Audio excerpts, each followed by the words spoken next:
Good morning. You're watching the DMZ America podcast with me, Ted Rall, and Scott Stantis. Coming to you from the left, I'm editorial cartoonist Ted Rall. And I am editorial cartoonist Scott Stantis, coming to you from the collapsing, corroded, doesn't know what the hell they are, right. And joining us is Charles Lipson. Scott, you know Charles for many years. You want Charles is a good friend, but he's also a guy I greatly admire. Charles occupied the Peter B. Ritzma, not Ritzman, Ritzma seat, not at the University of Chicago, where he's currently the Professor Emeritus in political science. He's written extensively on international issues, although he's now writing for The Spectator and for RealClearPolitics on domestic politics. And he has done, if I may, Charles, there's no reason for me to be nice to you because I don't want anything. But Charles has done yeoman's work in terms of putting the Trump administration policies and practices into real world perspective, and kind of cuts through the bullshittery of, the hysterical, he's the best thing that ever happened, the greatest president ever, versus he's the worst president, he's a fascist, and he's Adolf Hitler, blah. He puts it in, and Charles, you've done something that it seems almost impossible, that you put Trump policies into a clear and concise and rational perspective. So good work. Well, thank you. The check's in the mail, Scott. When you write about him, that poem, when all about you are losing their heads, Yeah. But it's, I want to talk about a setting that I think has been too little discussed about all of this. And that is the overall coarseness of our politics now. When people come into the chamber wearing FU kind of buttons, and when they speak, Trump does it all the time, the opposing side does it all the time. You've heard me say my favorite quote. I heard this. I was talking to a senior lawyer in Israel a few years ago, and he said, I came home one day and my two daughters were fighting, and I asked them how this happened. And one of them looked at me and she said, it all started when Shira hit me back. And I think that's the essence of our politics today. And it's gotten coarser and coarser. And as it gets coarse, and the sense that people aren't the loyal opposition anymore, they're disloyal, and they're disloyal to our country, and they're a threat. And I can actually understand why people think that. But on the left, they just say constantly that Trump is Hitler. They say, or if they are more restrained, they just say, oh, he's a fascist, or he's completely authoritarian. And then on the other side, they say that the Democrats are not just sort of a democratic socialist. They say, and this is sometimes true, I think it's true of Mondami, that they're using democratic socialism as a cloak for something that's more extreme even than that. But it just seems like it's hard to have, it's not just that people don't meet in the middle, they can hardly discuss things with each other. You hear it, I see it in blogs, in short things on dating sites, where if people have different views about politics, they can no longer, go out on a date or something.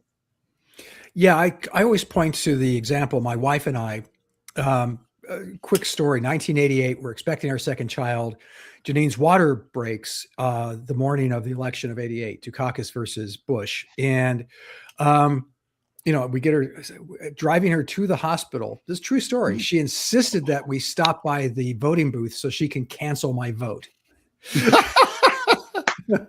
And well, that's just wisdom. That's just wisdom, Scott. True, her ability to keep a rational head on her shoulder during that difficult period. I think we all feel that way about you, Scott. Thanks, guys. True. But the other thing that's great was that we did get to the front of the line. So if you ever just a little tweak there, just a little secret that if you want to get to the front of the voting line, just And how is little Dukakis doing? little Michael is just fine.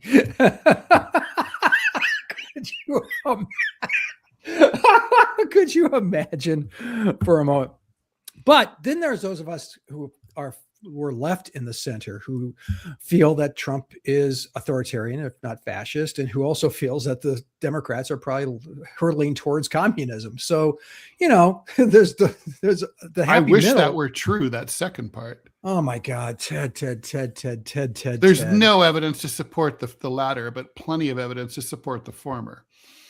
Ted, I have a different view, or a view that partly confirms what you're saying, but with a twist that you will probably disagree with, and I'd be interested to hear your view.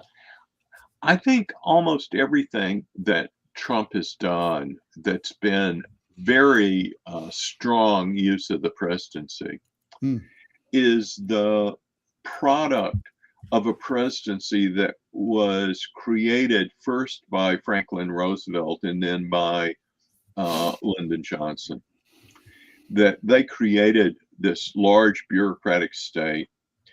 They did a lot to, if you think about the presidency prior to 1932 or prior to 1937, when the coercion of Franklin Roosevelt flipped the Supreme Court, which until then had been saying a lot of Roosevelt's policies were unconstitutional. And then he threatened to pack the court, and the court caved. And then what Lyndon Johnson did was do a lot to centralize power in Washington and within Washington in these large bureaucracies. What that long arc, and that was completed by Barack Obama with federalized healthcare. What none of them expected was a president with very different aims would take all of those instruments that they had created and use them for different purposes, and often purposes that contravene those of the people who created this strong centralized bureaucratic state. So I think that President Trump is very, very strong. And you may say that looks authoritarian, but almost everything that he's doing is using, I think within constitutional boundaries, almost always, using instruments of policy that were created by Democrats for more progressive aims. Well, I mean, I think that the administrative state has been expanding under presidents of both parties. I think about, traditionally until fairly recently, the defense infrastructure has increased more under Republicans than Democrats, but not exclusively. And that's the biggest part of our federal defense, our spending dollar. And I think, in defense of people like Scott, I think there were people like Scott who saw this coming. If you create an infrastructure, someone's going to use it. You think about Donald Trump is abusing executive orders. I think most people would agree. Obama started, expanding that. Now what Obama did looks like nothing, but at the time it was a radical expansion. I think, I would definitely argue that Ronald Reagan his Republican Party, his presidency has moved far to the right of where the Republican Party was, let's say, under Ronald Reagan. You're talking about reserving the right to, for example, kidnap a foreign leader without even bothering to talk to the American people about it, or saying we're going to go to war. We don't even need a casus belli. We're not even going to talk about that. Against a major country like Iran, it's not even something the president feels like he has to address the American people about. That's a mistake. It's massive. That's a political mistake. It is. But we haven't declared war since December the 8th, 1941. Right. That's right, and that's part of it. Yeah, I mean, obviously, the Congress has abdicated its war powers. Oh, absolutely. Really for 200 years steadily, and it's and in terms of constitutional stuff. I mean, I don't even know where to start with Donald Trump, but just the other day, just Tuesday, he literally spoke directly. He looked right in the eyes of the members of the Supreme Court and said, I'm going to ignore what you said the Constitution says about my right to impose tariffs. I'm going to do what I want. And I guess that's okay. Well, wait a minute. Stop for a second. Please. First, I'll make 2 points. The first is that I really thought that when President Obama attacked the Supreme Court members sitting right in front of him just went directly after them, I thought that crossed a boundary. And once these boundaries are crossed, they're crossed. Secondly, what I've heard the Trump administration say on this, maybe you've heard differently, is that there are a number of tariff proposals, tariff instruments, I should say, that were not ruled illegal, that the president can turn to. Now, he can't turn to all of them right away. Some of them require comments and they take a while to impose. But I didn't hear him say that he would ignore a Supreme, nor has he ignored any Supreme Court ruling. I think what actually he has. He's ignored Supreme Court rulings on some of the some of the deportations, where the Supreme Court issued an order for him not to deport certain people. And and he did. Maybe anyway. You're right about that, but the issue, I would say that the bigger issue right now on the courts, besides the fact that everything is litigated, is that almost everything has to go up to the Supreme Court because we have such different kinds of rulings depending. The first thing I want to know, I bet it's true for you too, Ted, when you see a ruling by a district court or an appellate court, you want to know who appointed those judges, right? And that shouldn't matter. Exactly. But it does. And we know it does. I mean, Scott, is that the first thing you look at when you see a ruling? Oh, whenever I get stopped for a traffic violation, absolutely. Yeah, and that do I have to take a breathalyzer? Yeah, I mean, obviously, Never if do it's that. the Ninth Circuit in San Francisco, that's a different deal than what's coming out of New Orleans. Or the one coming out of Atlanta. Charles, let me ask you, I mean, you've written extensively. Your early career particularly was focused on international issues and trade. Yeah. Your view of tariffs, I mean, as a conservative myself, and a free marketeer first, I found tariffs to be horrific. And you look at the economics of the 19th century and they were stupid. They didn't work. They didn't do anything close to what the people who instigated, other than raise money for the federal government prior to the beginnings of the income tax. So, I mean, I'm dying to know, this is a long way to ask you a short question, your view of tariffs and the Trump tariffs. I know you've written about them, but I'm wondering for our listeners and viewers. Well, in general, I'm a free trader. There are, however, there's the plus on the side that Trump has used, is that it really has induced a lot of inward investment in the United States. And that is possible, I think, in part because although we have higher labor costs, labor is becoming a less and less important part of any manufacturing process. They're so highly mechanized now. So that's one thing. The second thing I would say about these tariffs is that, as is often the case in Trump's negotiations, the fact that we don't know his real aim is actually a feature, not a glitch?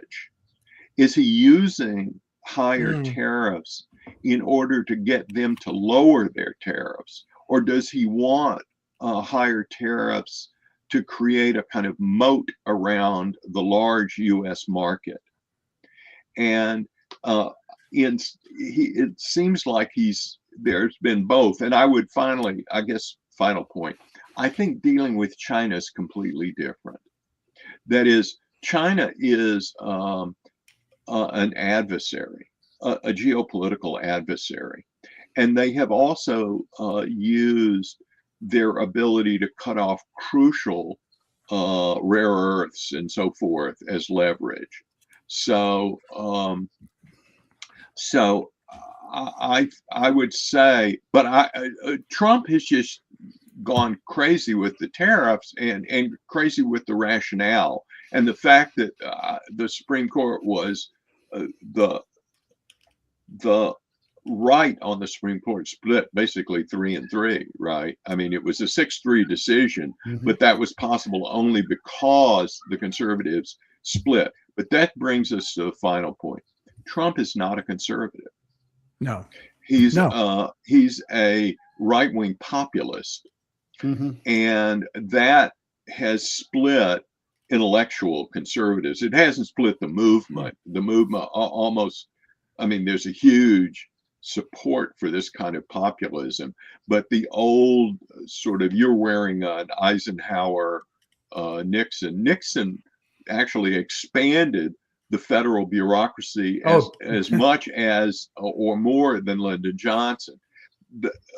Ted, when you talked about the federal government expanding during Republican era, and Scott, I think, mentioned it too, was basically, except for Reagan, all the Republicans until Donald Trump governed within this broad framework of the FDR-LBJ coalition. They didn't really try to break it. No, I mean, look at George W. Bush created this completely unnecessary cabinet department, the Department of Homeland Security, that accomplished nothing. It did create a bunch of jobs. So I guess. Well, we couldn't bring shampoo in. We had to take our shoes off to get on an airplane. Right. Thank God for that. Charles, before we get to the main topic of today's show, because I'm dying to hear what you have to say about it, I want to just about the tariffs. I mean, yeah, I feel like one of the big changes here is, I was still shocked by what happened at the State of the Union, because there used to be a time when the Supreme Court ruled, presidents accepted the spirit as well as they didn't view the ruling as like something the way a corporate lawyer would, as like, let's find a workaround. Let's, let's figure out. So you're saying there's a chance. Well, you remember that great line from the movies? I wouldn't date you 1 in a million times. And Jim Carrey says, so you say there's a chance. Right. But I guess my point is that what you would like to see in a separation of powers is that was drawn up by a bunch of British gentlemen, is that, wouldn't it be nice if the president just said, okay, the court has told us they don't want us to issue tariffs without congressional approval. So let's do what the court is telling us to do. But instead, okay, well, we have some little weasel workaround. I mean, maybe you do have a weasel workaround, but that's not really the way the system's supposed to work when it's working well. Well, I'm wondering if I could just jump in quickly, yeah, Ted. yeah. I'm wondering if Trump didn't say the stuff you don't say out loud this time, because administrations have always looked at rulings that worked against major policy, and they behind the scenes they work and they come with workarounds. This isn't anything new. The fact is, we have, and this is, I'm sad to say, bipartisan. What Ted is exactly right, or I'd say 3/4 right. You're right in saying that the first statement that comes out of a president's mouth on a Supreme Court ruling is, while we disagree with the substance of the ruling, we respect the court and we will abide by those rulings. That's it. The one quarter that I would disagree with is if you can find a workaround that is consistent with the ruling itself, Mhm. that's fine. The court, the court didn't rule out all use of tariffs. It ruled out the particular ways that Trump was imposing them. And I'm saying that as somebody who doesn't particularly like tariffs. I do like the inward investments. I think that that'll be a very positive thing. I would say the bigger point that we should be thinking about here is that we're in the midst of, I think I would call it the third industrial revolution. People sometimes think of it as the fourth, but I think it's the third. The first one was what we all learned in middle school, that those spinning machines that made cotton into fabric.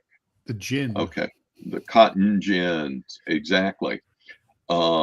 Which had so many positive effects and the pernicious effect that it prolonged slavery because it made cotton harvesting so much easier.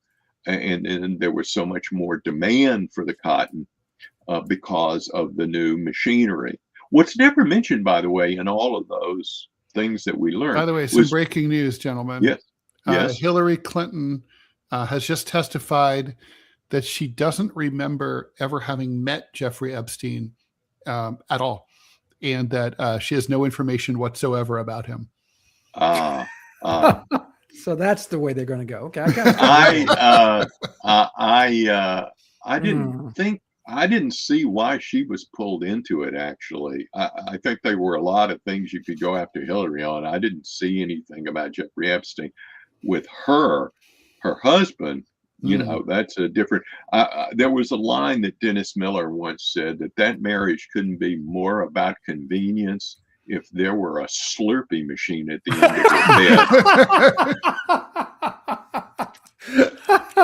bed.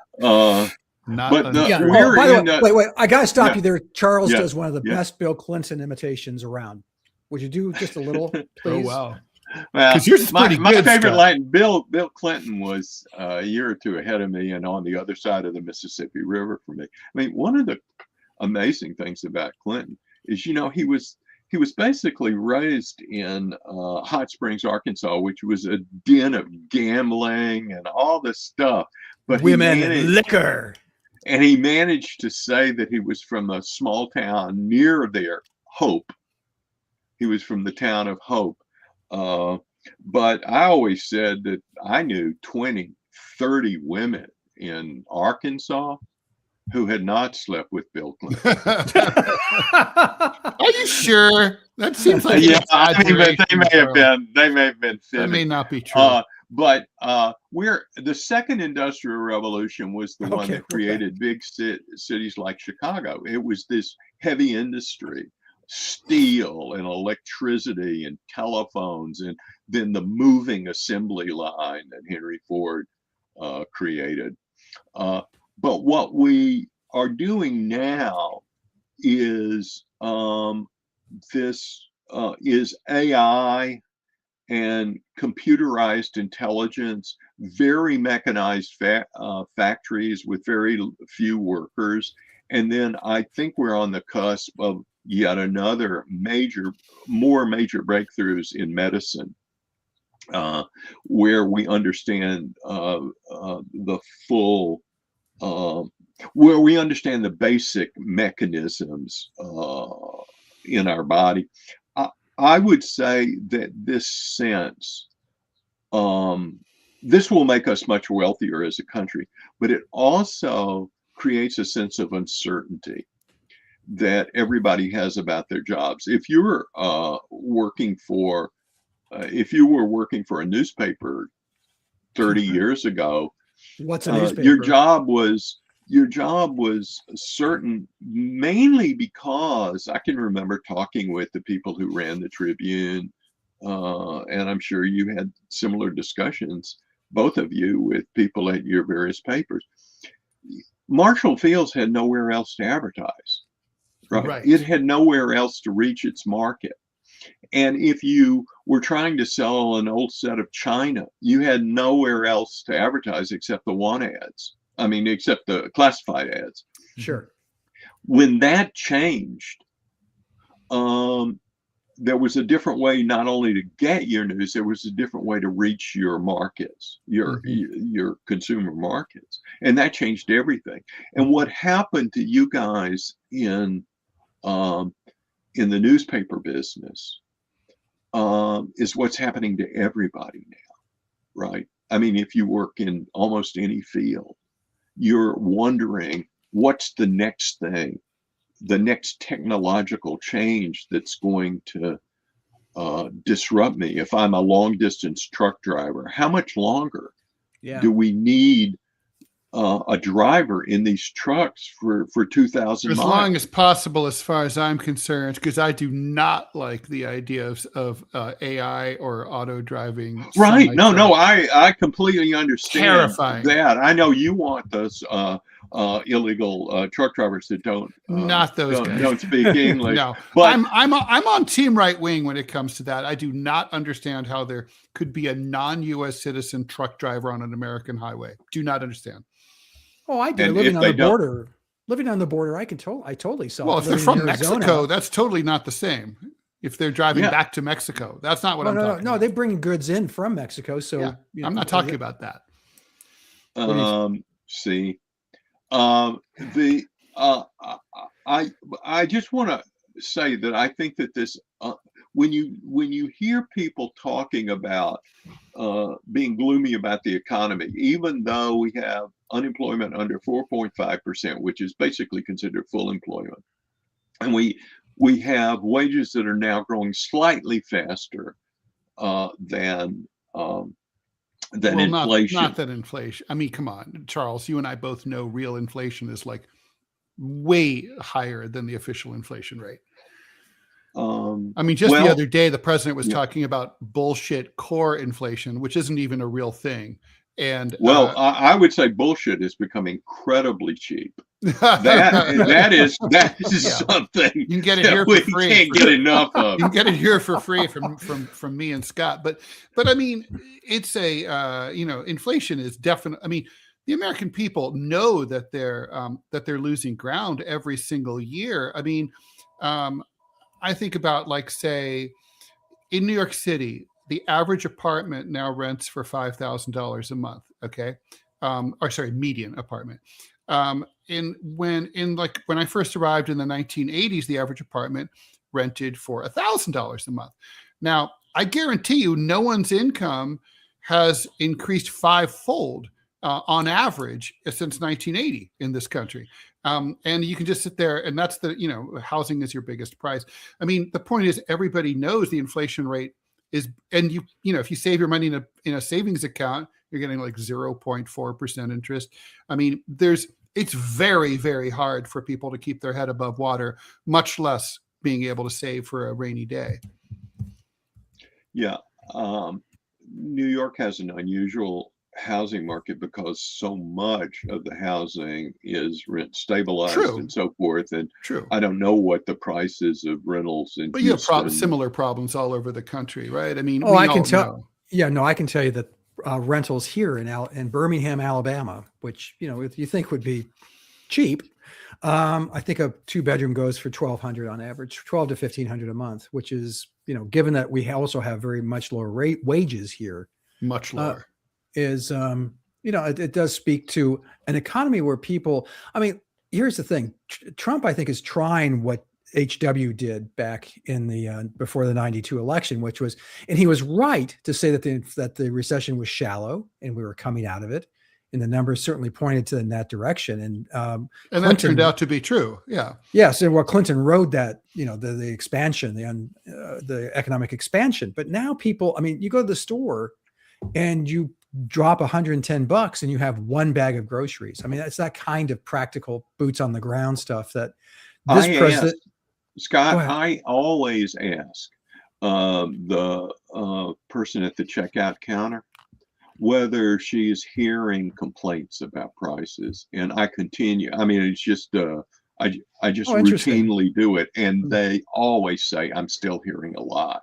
And Oh, I'm then I sure. always ask if it's less than in the past, and they say usually some will say yes and some will say no. But you do. I mean, grocery prices are a big thing. I would say gas prices are also a big thing, and that's something I couldn't tell you what the price of eggs are. I really couldn't, and I buy them, right? But Well, it depends on the kind of eggs, basically. Well, and my son and daughter-in-law have chickens, so I don't know either. We have a lot of eggs. I could ship them to you, Charles.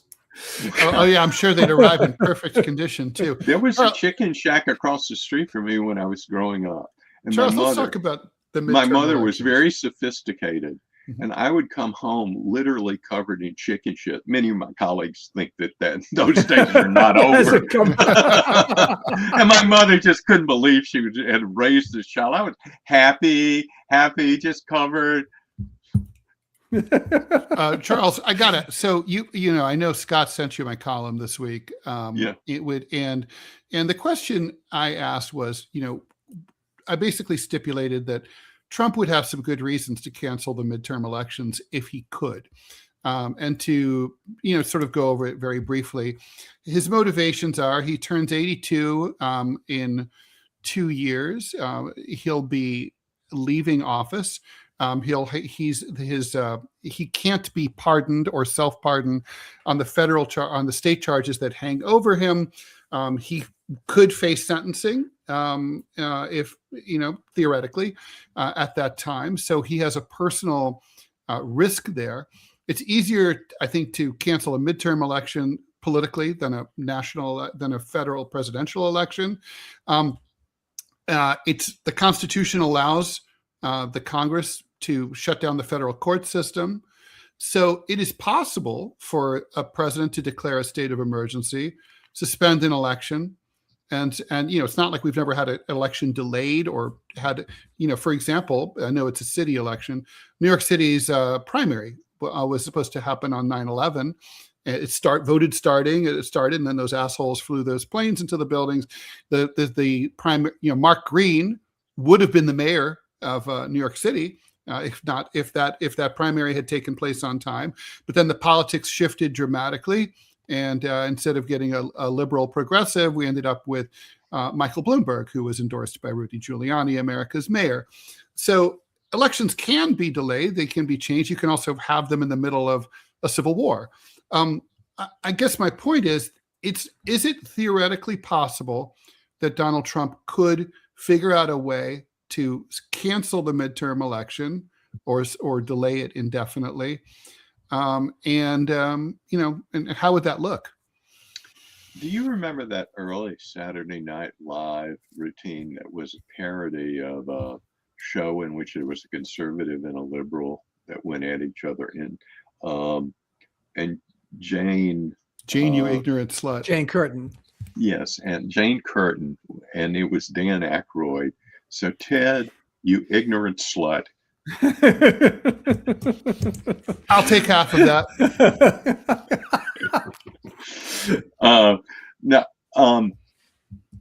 It would be immediately overturned by the Supreme Court. Even if they're not in session? They would come back. There's just no way that martial this would happen law, no courts. Unless, well, if there were a 9/11 type event, then you know, the technical question about would be, there could also be a cyber attack that would shut down lots of our voting, and right-wing people are all over this idea that the 2020 election was stolen and that it was all done out of Venezuela and China and so forth. So there's a possibility, always a kind of remote possibility, but the idea that a dictatorial president, in order to preserve himself in power and without strong, you know, really, you know, civil war-like situation that would prevent people from going to the polls, I just can't. I can't see it. I do think that the fact that smart, well-read, intelligent people, plus yourself, Ted, are worried about this is itself troubling. And I would say that your worries would be matched by people on the right were Barack Obama or Hillary Clinton in power now, right? I mean, in other words, the amount of distrust in the system is so high. But okay, but assuming we do something very stupid, which is to take politicians at their word,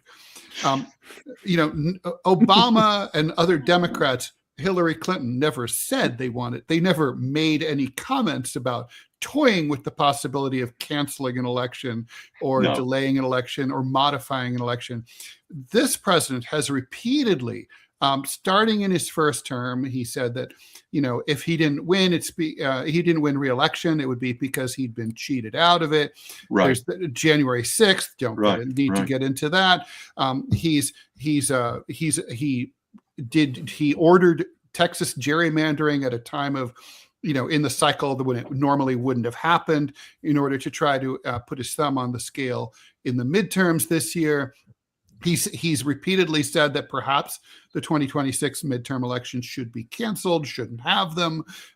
Here you have a guy who's basically saying over and over, I'm not liking my polls, and I would love it if I didn't, would someone rid me of these troublesome elections?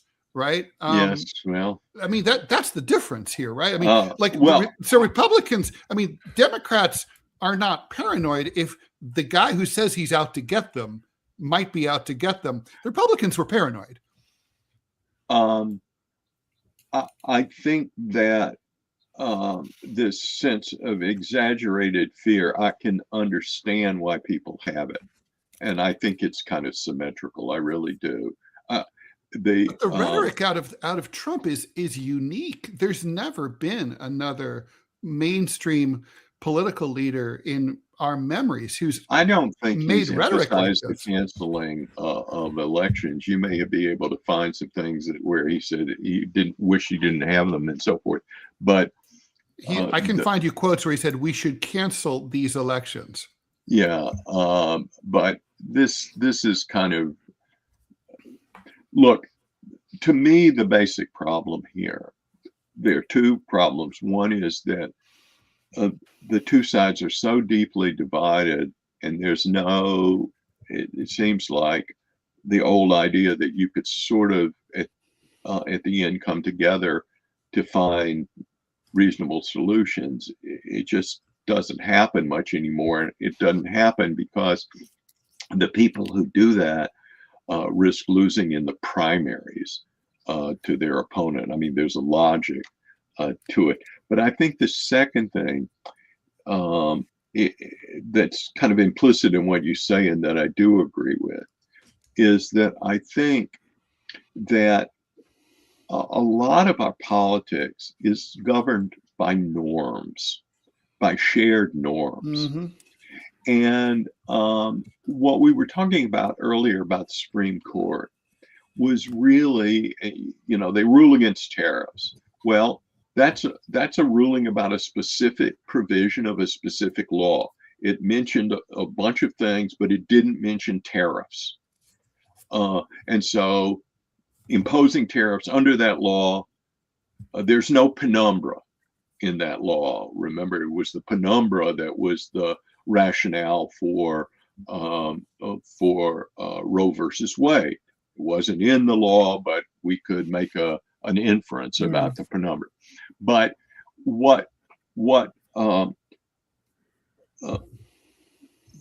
clearest example of this was Franklin Roosevelt running for a third term, right? Mm-hmm. Since George Washington didn't run for a third term, resigned and went back to his farm, the idea was that 2 terms was the most anybody could serve. And that was, now, Franklin Roosevelt ran ran in the middle of World War II. Okay. And so those were unusual circumstances, but it was a norm. And then after he violated the norm, we passed a constitutional amendment. What's broken down in many cases are these norms that constrain people. You don't talk about canceling elections. I mean, even if it's a casual. Charles, you mentioned that the 22nd Amendment.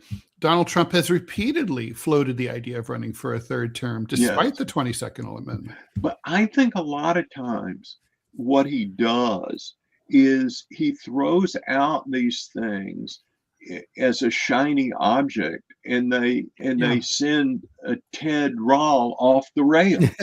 No, I'm aware that he's a troll. Yeah, but but I think part of the problem here is that, and I do wish mainstream Republicans would recognize this. They like the fact that it's working and that it's funny, and it's owning the libs. But they're underestimating just how fucking toxic it is, and how it's degrading our discourse, and how it establishes. Well, that's what I started with, Ted. That's exactly what I started with. And I agree with every word you said there. And you're wise beyond your years, it's establishing a precedent for some left-wing demagogue that they're not going to like to do the same thing in the future. Well, we've had them for a long time. Huey Long. And so forth, but these were marginal figures. They were in one state or another. Right. This is the president of the United States. It's not cool the way he talks. Well, I actually agree with that. He is an entertainer, and it's dangerous. Everybody who talks with him, I've never met him or talked with him privately. People who talk with him privately say he's quite different. And one of the I know ways, I've met him. He is. You different. have. Tell me. Tell me about it. He speaks in a very soft voice. He's normal. He's engaging. He said that about you. But that's sort of like a distinction without a difference, Charles. No. But the other thing they say, Adolf Hitler was very different in private too, Charles. I mean, Scott was just talking to me about this the other day. About who? Hitler. He was very different in private too. Who cares? I think we all knew Makes that no difference. What a great guy. No. But who cares? Hillary Clinton was apparently very engaging and very, like, if she could have run one-on-one and had scotch with every American voter, she'd be president today.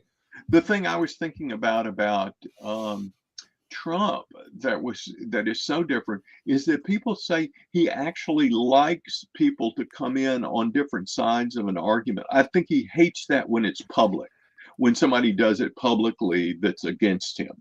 But when he's trying to make a decision, like the decision that I'm sure you guys want to talk about Iran, he likes people coming into the office and he often will talk with people who are outside the mainstream. They're not, in other words, if you guys had come into the office because you just won an award for your editorial drawings, he might take you aside and say, what do you think about what we should do about Iran? He would, on the grounds that you're informed, you're not an expert like somebody from the Pentagon or somebody from the State Department, but you're well informed, and it's worth hearing your views. And I understand he does a fair amount of that. That's different from wanting to hear that in public, and it's different from wanting. And look, he appointed Tulsi Gabbard, who was and RFK Jr., who were marginalized from the Democratic Party for being too far left, right? So, no, I hear that. And I'm not saying that Donald Trump doesn't have any appealing aspects to his personality or his governance. That's not my question. My question is, might he, to save his skin, Netanyahu style, come up with some pretext for canceling or indefinitely delaying the midterm elections? And what would it look like? I can easily see the court system being shut down over some pretext so that there's no way to go to. And also, was anyone willing, and who's going to stop him? Well, first of all, I think that there are a lot of institutional barriers to changing this, beginning with the fact that all these elections are held at the state level. But the courts would come in against it. I don't think that the military would enforce such a blatantly unconstitutional approach unless we were in the middle of something like a 9/11 in New York right at the moment. He did dispatch the National Guard and federalize the National Guard for these immigration sweeps, which have not only impacted illegal immigrants, but also, U.S. citizens and green card holders. Right. Well, the nationalization of the Guard, my understanding is where they've done more than protect federal buildings. He can't do that. He used them as cops too, right? Like in DC. No, they're really not using them as cops. And you can declare an emergency, but that has to be done by the state governor. And where the state governor hasn't done it, the courts have ruled that President Trump's attempt to do it was illegal, and those have been stood down. I would just say that we shouldn't lose sight of the fact that President Trump not only took a huge hit to his popularity over what's happened in Minneapolis, but he changed course. He didn't change course in a real public way, but he brought in Tom Homan, who is very different from the people who had been there. And then he didn't do it immediately, but within a couple of weeks, they had basically withdrawn the large overuse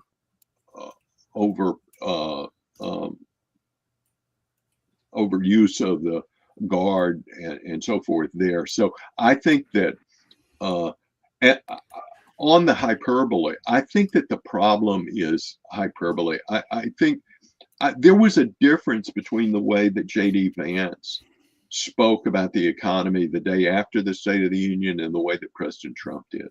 President Trump said it was the best thing ever. This was just the best thing ever. J.D. Vance said we had a large hill to climb, and I think we're near getting over the hump.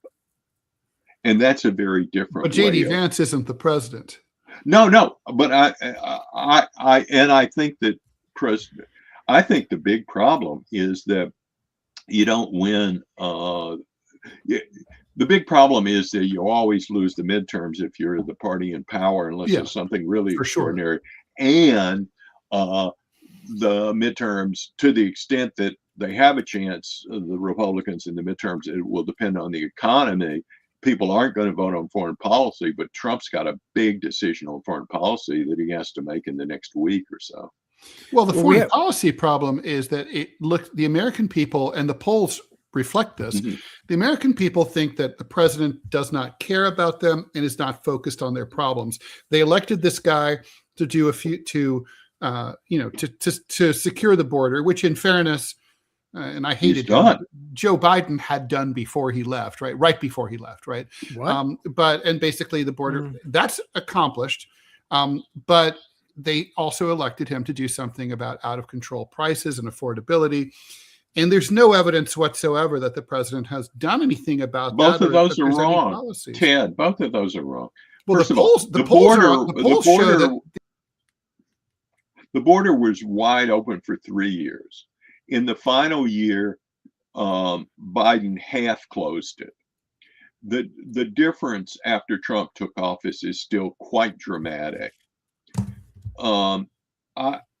This issue, which you've raised about whether or not the prices whether we have honest inflation data, is something I'm just not technically equipped to speak about.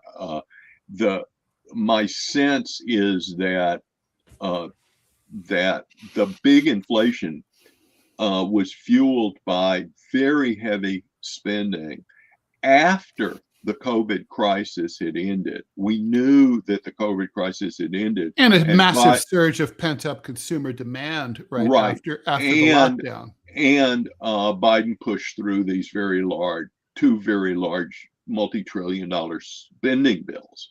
And so the combination, it wasn't the worst inflation ever, as Trump said, but it was bad inflation. But the point is that people are having a hard time finding jobs. They're having a really hard time finding good jobs.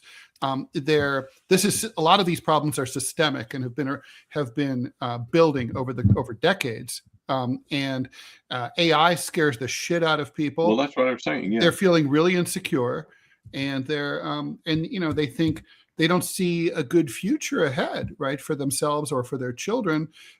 People are nervous, not just Democrats, Republicans too.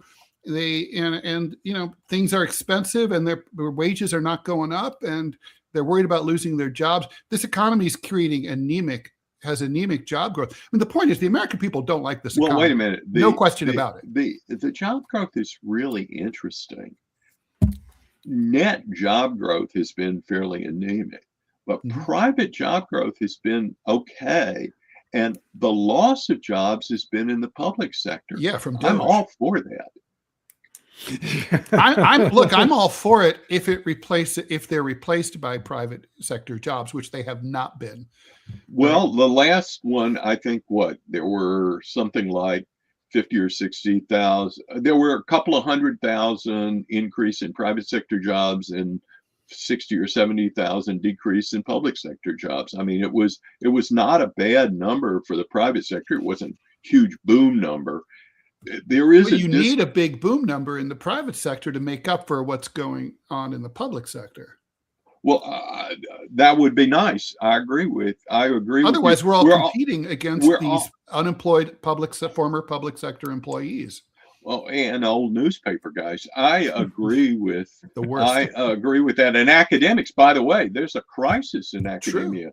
And who would like to be educated as a Ph.D. today in any field other than the sciences and maybe economics, right? I mean, you get a Ph.D. in poetry. I have friends who have that. I mean, you can write billboards. There's always work at Hallmark. But I mean, I do think at the post office anymore either. The other thing that's happening is this tremendous geographic shift, right? I mean, you would think in a knowledge economy that states like Massachusetts would be growing like gangbusters. They're not. They're growing at 0.5% a year and have been for a decade. Texas is growing at 4% a year. So, I mean, there's this huge geographic split. And that's something that's an advantage that America has that almost no other country has. You cannot move in France from a high tax region to a low tax region, or in England. And the whole idea of the European Union is to prevent any state from gaining an advantage over another nation state in terms of low taxes and low regulation. So it's both regulation and state. I mean, you go to, when you are in Chicago, it's just regulation after regulation and high taxes, and you're not getting services. But at least in Europe, there's a social safety net. You're not going to fucking die on the street during a snowstorm the way you do in New York City. 18 people, right, in the snowstorm a couple of weeks ago froze to death.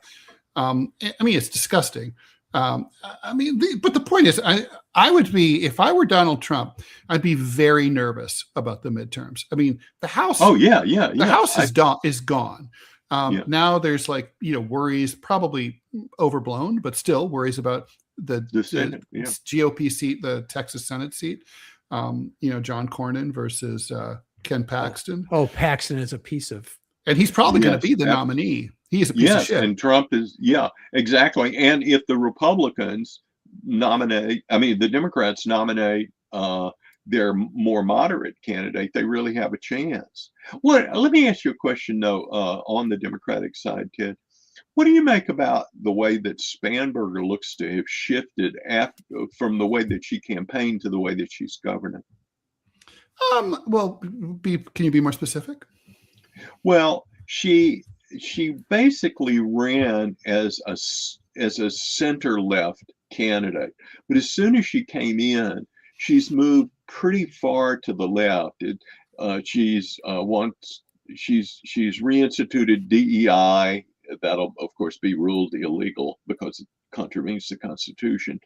But she's done a number of things, and she looks, and I've seen it. She's not alone. You're seeing this in Michigan and so forth. These states that are purple states, where in the general election, Democrats have run as center-left candidates. As soon as they get in office, they seem to move to the left. And what's perplexing about that in Virginia is that you can't run for re-election as a governor in Virginia. Well, that's right. She's you run one, you get one term, and that's it, right?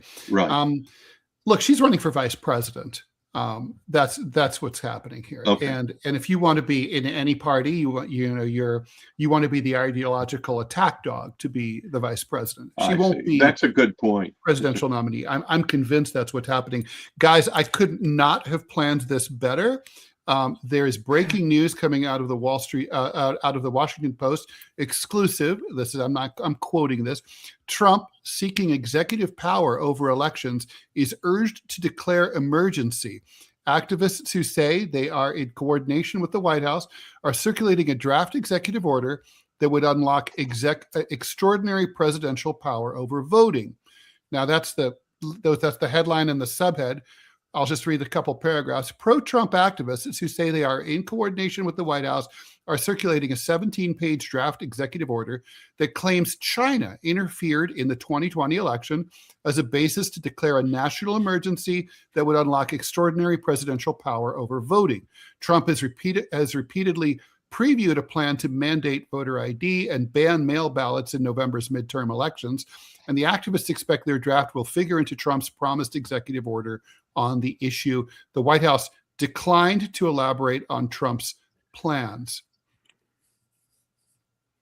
Well, I look forward to seeing that. I think that Trump wants to make voter ID and mail-in ballots a national issue, but it's a misdirect too. Like, Americans think that voter ID is totally fair, but that's not the bill. Save America is a prove you're a U.S. citizen bill, not prove who you are bill. And those aren't the same. Yeah, it kind of trips up women who have, they have to prove because they were born Sally Jones that they're now Sally Smith, and creates an issue there. It doesn't, but it's an 80%. It's an 80-20 issue, and the Democrats for voter ID. Yes, are on the voter ID, but don't you? But that's not doesn't your license show if you? Doesn't it have a star on it or something? If you, star IDs now are pretty much the regalia across the United States. Yeah, I mean, really, we don't have one in New York, but of course. But I mean, Hey guys, listen. Before we're getting close to the end here, and Charles has wanted to touch on this, and I know I want to hear Ted as well. Briefly, war with Iran, or what the hell is going on there? Whoever Here's what to look for. Charles, go. Here's what to look for. There is the USS Gerald R. Ford, and right now it's in Crete or the Greek Isles, somewhere like that. When it moves over toward Israel, its job basically is to be able to shoot into Iran, but also to help with the defense of Israel, which Iran will attack. When you see that, war is about to happen within as soon as they arrive on station. Well, what does war look like? And more to the point, what does it accomplish? Well, that's the $64,000 question. I think that the hard decision really is whether or not Trump wants to go for regime change. And the problem, there are two problems. One is regime change without putting boots on the ground is something that would be very difficult. And there is no way we're going to put boots on the ground. Impossible. And the second thing is that there is a well-armed support for the current regime, even though most people are against, in overwhelming numbers, are That's against true. the current regime, but they are not well-armed. And the IRGC, the Revolutionary Guard, is a very large group there. And just because you hate your government doesn't mean you want to be invaded by the U.S. Well, that's a great point, and I think that the idea is what the Trump administration would like to do. I think is come up with something like the post-Maduro solution Right. that they That's see right. happening in Venezuela, where they have maybe not the IRGC but the regular military take over. And they would like to see that gradually transition. Now, they may be wrong on both counts, right? This is a very risky piece of business, not because we won't win that war in the sense that we could take out we could fly continually over the country. We can take out a lot of their military resources, but every place that is a fixed location throughout the Middle East is subject to being hit, right? Our troops that can move around, or launching pads that can move around, those won't be hit. But where you have a base or whatever, and Israel will be attacked, of course. And then you will probably see terrorists activities across Europe and maybe in the United States. The more you see that, the more we will escalate. The Israelis will also escalate. But Well, this is for Israel. Well, this is, I think what you're seeing is a real shift in the way that Trump conceives American foreign policy, which is the first big change of the post-Cold War era, right? And the post-Cold War era is we no longer have to really hold back the Soviet Union. Russia is a much weaker threat, and to the extent that the Europeans want to hold back an expansionist Russia, they should pay for that. That's Trump's policy. He's not wrong about that one. The second policy is we'd like to have a stable Middle East where we don't have to spend a lot of treasure and resources and commit a lot of resources there. The best solution to that would be a favorable Iran in partnership with Israel. Not going to happen. It will only happen if there's regime change in Iran, because that was what it was before the 1979 revolution. By the way, how would any Iranian government, it's hard to imagine, but a theoretical one that was willing to align itself with Iran, how would it be possible for it to not be overthrown domestically, given the fact that, Israel has turned itself into such an enemy of Iran by, bombing it? Right. Well, because friends can become enemies and enemies become friends all the time on the international stage. Yeah, what they will do, this would be my guess, if there is regime change there, what they would do is kind of what they've done with regard to Saudi Arabia, which is a friendly relationship, but not bring it up to the highest, most public level until the other side does so. By the way, the visit of Modi from India to Israel this week is a big deal. It is, and the partnership between Israel and India is a very big deal. They have a lot of complementary resources. What the U.S. would really like to do is move all of its military focus to the Far East. Charles, that's all the time we have. Unfortunately, I could do another hour, no problem. It's always so fun to talk to you. So great. Please come back soon. I love it, and I hope you know that when I called you an ignorant slut, I didn't. I take mean that in the. It came from I take here it in the best possible way. I didn't mean the slut part at all. Oh no! Oh, that's too bad. All right, because if you know Ted, indeed. Thanks, Good Charles. to talk to you guys. A lot of fun. So great, Charles Thanks, Lipson, Charles. syndicated columnist and professor. Thank you very much for joining us, Scott. Before I let you go and before we close out the show, Yes. what do you think about this breaking news from the Washington Post? I mean, the president looks likely to. He's seriously considering nationalizing the election. Speaking of shit that is not in the Constitution, elections are run by states and cities. Right. What does this mean? I mean, The national emergency powers are I think purposefully nebulous. So what does that mean the president can and cannot get away with? And as you've mentioned earlier, I'm not sure. I talk about a pretext: Chinese interference in the 2020 elections, right? Blow me. Yeah, well, and all of that has been shot. There's been absolutely no proof to corroborate that assertion. So let's begin with that. I wish Charles were still here because I'm not sure I totally agree with his confidence that the election cannot be canceled or significantly curtailed. My take is that you can go through excuse me for being crude in a way, but you can go through the back way here, and that is you have the election. But friendly governors across the states can say, you know what, there was obviously fraud here.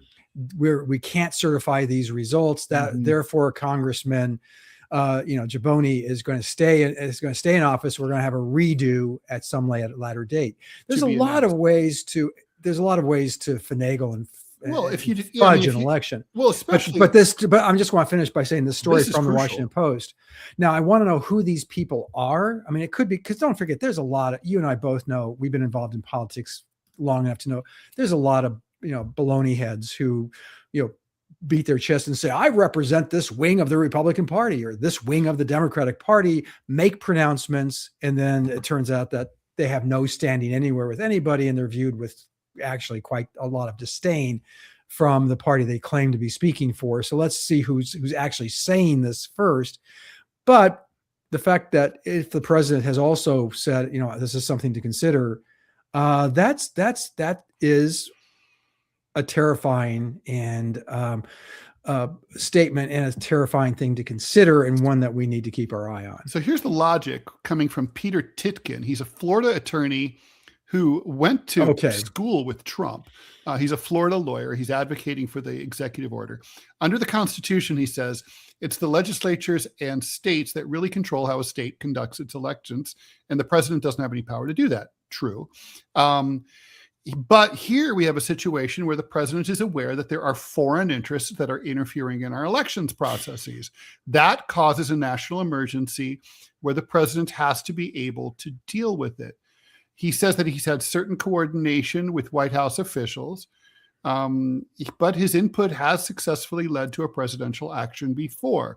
He represents former Colorado County Clerk Tina Peters, who was jailed for breaking into voting equipment, whom Trump pardoned in December. Of course he did. And anyway, so this is someone who this is an inner circle guy. Yeah, this does have some credence. And so lead story in the Washington Post, even as we speak, of all, overall big story. I mean, look, here's the thing. You can just see the sort of like, well, why would Republicans want to fuck with the election? Because they don't like the way the polls are looking, right? No, I mean, if they liked the way the polls were looking, they'd be leaving it just the way it was, right? Oh, of course. So they're coming in. So, you can easily see you nationalize the elections somehow. Then the very same national emergency that you said justified doing that justifies, well, actually, we can't have them at all, right? Right. This is something to keep an eye on. Let's track it. But it could be yet another way for this administration to do what it has kind of, toyed with in the past. So 100%. you and I are both, I mean, are the elections going to go forward? I believe that they are. Probably. What percentage would you stick to it? Some folks say 50-50. I'd say 60-40 in favor of them happening. 55-45, just to be difficult. But 40% is a pretty damn big number when you're It talking is a about something big- this important. So perfectly said. Okay, so Thank you. And now it's time for the musical entertainment part of the show. Yes. Get ready, Scott, and away we go. Charles Lipson. This is, oh, the yellow rose of Texas is the only rose for me. Hook 'em horns, gig 'em Aggies. Hey, Ted, how about them boys? That was beautiful, Scott. Just Thank you so just much.